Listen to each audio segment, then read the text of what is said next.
میری آج کی ریکارڈنگ میری پچھلی ساری کانورزیشن سے بہت ڈفرینٹ ہے. It's both personal and close to my heart.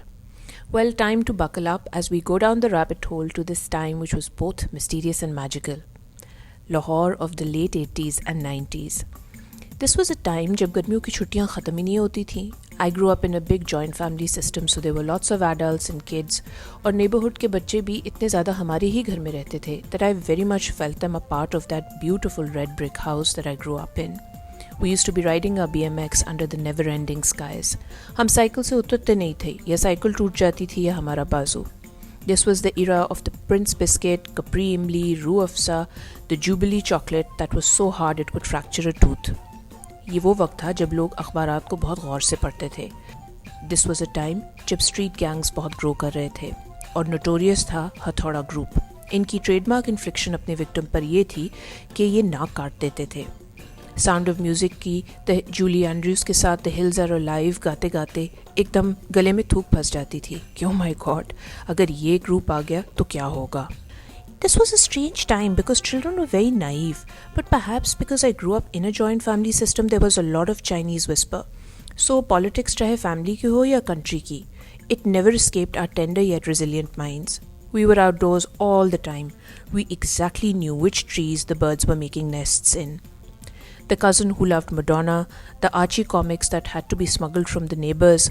But there was also a disease جس کے بارے میں لوگ بات بھی نہیں کرتے تھے, اس کا نام بھی نہیں لو. سرنجز بہت دھیان سے استعمال ہونی چاہیے. یہاں تو اتنا خوف تھا کہ ٹائیفائڈ اور کالرا کے ٹیکے لگواتے ہوئے بھی لوگ ڈرنے لگے. لیکن جو چیز میرے 9 سال کی عمر کے وجود کو کھا رہی تھی, that was actually the size of my feet. I was a petite child, but somehow my feet were growing at an exponential rate. اس گروتھ کے ساتھ کچھ انٹرسٹنگ ریاکشنز آتے تھے. پہلا ریاکشن ہوتا تھا دا کمپلیٹلی بریزن ون, سارا کھانا پاؤں میں جاتا ہے کیا. دوسرا ریاکشن اب کوئنٹیسینشل پنجابی ون, ہو shock horror, a little bit of concern, not really. The third one, the academic, the scholarly approach, the analytical approach. یہ جینیٹکس ہوں گی, کس کے بڑے پاؤں تھے.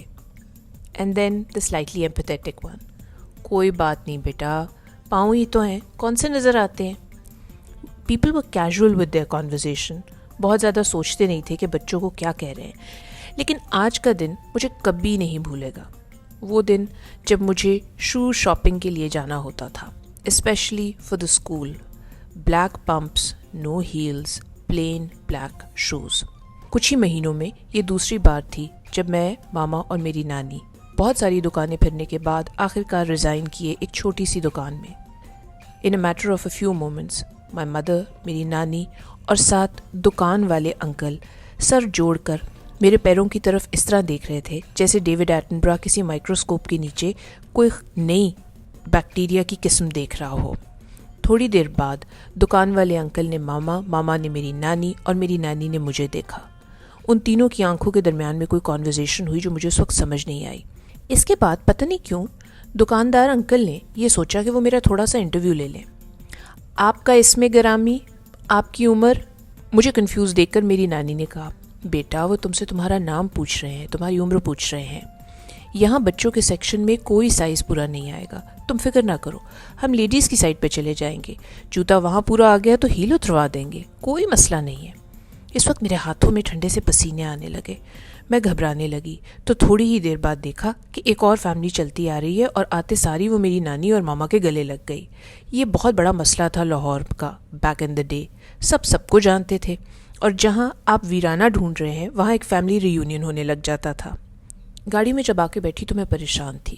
اس وقت ماما نے تسلی دی, کوئی بات نہیں بیٹا, کچھ اور ڈھونڈ لیں گے, کہیں اور سے کچھ تلاش لیں گے, تم ٹینشن نہیں لو. اچھا سنو, آج شام کو سمی آنٹی نے آنا ہے. سمی آنٹی امریکہ کل جا رہی ہیں, تو وہ جانے سے پہلے ہم سے ملنے آنا چاہتی ہیں. سمی آنٹی کا نام سنتے ہی میری بتیسی کھل گئی. میں بہت خوش ہوئی.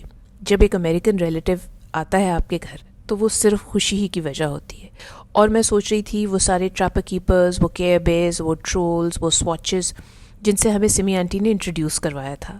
جیسے ہی گاڑی ڈرائیو وے کے اندر آئی تو ٹیرس پر ایک بہت بڑا ہجوم بچوں کا ہاپ اسکاچ کھیل رہا تھا. سب جیسے اپنی جگہ رک گئے. ایک چھوٹی سی پارٹی دوسری طرف کھوکھو کھیل رہی تھی, وہ بھی رک گئی, اور ایسے لگا جیسے سب کی آنکھوں میں سے روشنی نکل رہی ہے. جیسے وقت رک گیا ہو. جو ہوا میں سسپینڈڈ تھا وہ وہیں رہ گیا, جو نیچے گرا وہ روتے ہوئے ایک دم چپ کر گیا, جس کے ہاتھ میں چوک تھا وہ دبا کر کھڑا ہو گیا. سب میری طرف دیکھ رہے تھے. یہ واک آف شیم کرنی میرے لیے بڑی ہی مشکل تھی. گاڑی کا دروازہ آہستہ سے کھولا اور ماما کے پیچھے, جیسے کوئی گریٹ وال آف چائنا کے پیچھے چھپتا ہوا جا رہا ہے, ویسے میں چلتی رہی. سب بچوں کی شکلوں پر ایک ہی سوال تھا, کچھ ملا, کچھ فٹ آیا. آخرکار ایک بچے نے ہمت کی اور آگے آ کر وہ سپیل توڑا. کچھ خریدا تم نے؟ یہ سوال اچھا تھا. میں نے بڑی بہادری سے اپنا سر جھٹک کر آہستہ سے کہا, ہاں, میں اسٹیڈلر کی پینسلز خرید کے لائی ہوں. میں یہ ایکٹنگ کرتی ہوئی آہستہ سے اندر جا رہی تھی. ایسے لگ رہا تھا جیسے ایک بڑا سا پیک ہائینس کا مجھے فالو کر رہا ہے. ان کے ہلکے سے غرانے ہنسنے کی آوازیں آ رہی تھیں, لیکن ہاتھ میں کانفیڈنٹلی پکڑی ہوئی اسٹیڈلر پینسلز جو اس زمانے میں ایک بگ ڈیل تھیں, ان کو لے کر میں اندر چلی گئی. یلو اور بلیک خوبصورت اسٹرائپ شائنی باڈی والی بڑی پیاری ووڈن پینسلز. سنا ہے کہ ان کی history goes back to 1835. Johann Sebastian Staedtler نے اپنی پینسل فیکٹری بنائی تھی. اس سے مجھے آئیڈیا آنے لگا کہ کیا میں اپنی جوتوں کی فیکٹری بنا سکتی ہوں. میں سوچ رہی تھی کہ میری جوتوں کی فیکٹری کا لوگو کیا ہوگا, ایک بڑا سا پاؤں یا میرا اپنا پاؤں. ابھی میں یہ ڈے ڈریمنگ کر ہی رہی تھی کہ ایک دم ٹرالی کے اونچے سے کھنکنے کی آواز آئی. یہ وہ برونز ٹرالی تھی جو نکالی جاتی تھی جب مہمان آتے تھے. ایک دم مزے کی ڈیلیشس شیزان کے لیمن ٹارٹس, پیٹیز اور چکن بریڈ کی مزے کی فریگرنس اور وفس آنے لگیں. Bronze trolley, crisp white trolley covers, اور جس دن نوری ٹاکے کا وائٹ سیٹ جس پہ ہلکے سے پنک اور پرپل فلاورز ہوتے تھے, اس سے ہمیں پتہ لگ جاتا تھا the guest is formal but the occasion somber. Sumi aunty had arrived. کیا کمال ٹائم تھا وہ 90s کا. ہم اپنے پیرنٹس کی آنکھوں کا اشارہ سمجھتے تھے. اسائنمنٹ سمجھ آ گئی. 1. سب بچے اپنے best behaviour per volumes down. 2. No one touches a thing on the trolley. 3. Best English skills out. 4. No entry into the drawing room without invite. ہلکا سا نیشنل جیوگرافکس لگا کر ہم سب وہاں پر بیٹھ گئے. تھوڑی دیر گزری تو ماما اور سمی آنٹی لاؤنج میں چلتے ہوئے آ گئے. ہم سب اٹھ کر بیٹھ گئے, الرٹ ہو گئے. سمی aunty cast a glance around the room. The room was full, but she looked at me, and then her smile slightly faded. She had a box in her hand. سب بچوں کی نظر اس شائنی بلیک باکس پر تھی. میں نے وہ اسٹیڈلر کی pencils واپس رکھیں اور ان کے اشارہ کرنے پر میں وہاں چلی گئی. یہ مومنٹ ایک عجیب سی واک تھی, مجھے سمجھ نہیں آ رہی تھی. The eyes of the hyenas grew wider, and curious grunts added to the crackling documentary sounds in the background. انہوں نے بہت پیار سے جھک کے میری طرف کہا, تم وہی ہو نا جو ہر شادی پر ممی کو کھانا ڈال کر لاتی تھی. تم ہمیشہ ممی کو سب سے پہلے گریٹ کرتی تھی. وہ مجھے فون پر بتایا کرتی تھی کہ ان کا ایک شادی سولجر ہے جو مجھے ہمیشہ ہیلپ کرتا ہے. اس دفعہ میں ممی کے لیے یہ لائی تھی, لیکن وہ چاہتی تھی کہ یہ میں تمہیں دے دوں, کیونکہ انہوں نے بتایا تھا کہ ان کی طرح تمہارا بھی فٹ سائز جنرس ہے. You are such a special soul, so different, so kind. Sammi aunty نے بڑے اسٹائل سے اپنے بڑے گولڈن کرلز کو پیچھے کی طرف کیا اور کہا, I am flying back to the US tonight, but I wanted to give these to you personally. Try them. بیٹا پہن کے دیکھو, ماما نے کہا. میں نے جیسے ہی ماما کی یہ کیو لی تو ڈبہ کھول دیا. ایسے لگا جیسے اندر سے ایک بلائنڈنگ لائٹ نکل رہی ہے. سارا گینگ بلائنڈ ہو گیا, کسی کو کچھ نظر نہیں آ رہا تھا. آہستہ آہستہ ایسے لگا جیسے وہ ساری ہنسی اور ٹونٹس جو تھے آف لاسٹ فیو ایئرز وہ ڈراؤن کرنے لگ گئے. The sadness became a strange strength. They were beautiful, 100% genuine leather black pumps. I couldn't believe my eyes. چھوٹے سے گولڈن سٹڈز بھی پیچھے لگے ہوئے تھے. When I wore them, it was a Cinderella moment of sorts. Audience کی unanimous گیسپ سنائی دی. واو, لکی. یہ گرنٹس اور یہ لکی لکی کی آوازیں آج تک میرے کانوں میں آتی نہیں. The pumps not only fit like a glove, but the cushioned sole felt like walking on clouds. Gang members magically turned into marbles.